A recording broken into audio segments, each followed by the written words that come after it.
नमस्कार, छत्रपती संभाजीनगर जीवाशक्ती न्यूज चॅनलमध्ये आपलं स्वागत आहे। आज आपण छत्रपती संभाजीनगर येथे महाकवी वामनदादा कर्डक यांची 102वी जयंती साजरी करत आहोत। तर आज केवळ छत्रपती संभाजीनगरमध्येच नव्हे तर महाराष्ट्र तसेच पूर्ण भारतभरामध्ये या महाकवीची जयंती साजरी होत आहे।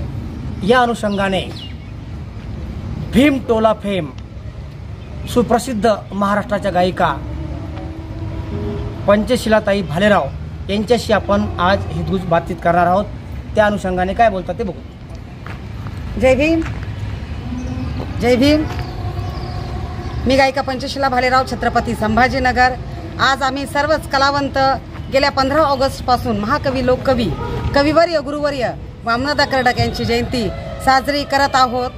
कारण महाकवी लोककवी वामनदादा कर्डक यांनी गाव वस्ती खेडेवाड्या तांड्यापर्यंतच नव्हे तर जगाच्या 7 समुद्रापलीकडे बाबासाहेबांचे विचार नेऊन आपल्या गीताच्या माध्यमातून नेऊन ठेवलेले आहेत। आणि आज आम्ही सर्वजण मोठ्या अभिमानाने, आनंदाने आणि स्वाभिमानाने महाकवी लोककवी कविवर्य गुरुवर्य वामनदादा कर्डक यांची जयंती साजरी करत आहोत।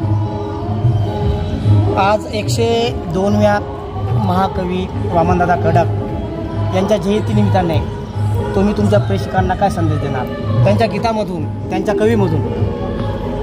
मी सर्व कलावंतांना, गीतकारांना, गायकांना एवढाच संदेश देऊ इच्छिते की जसं बाबासाहेबांचा वारसा महाकवी लोककवी गुरुवर्यांनी वामनदादा कर्डकांनी चालवला, तसंच आम्ही सर्व कलावंत वामनदादांच्या वाटेवरती जात आहोत आणि तोच वारसा आम्ही पुढे नेण्याचं काम आमच्या हाती दिलेलं आहे, ते आम्ही करत आहोत।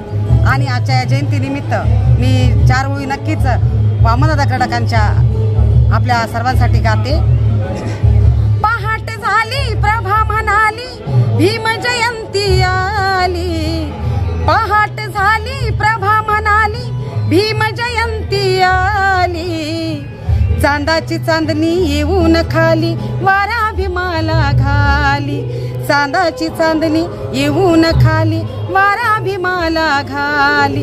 शरण बुद्धाला आली, शरण भीमाला आली।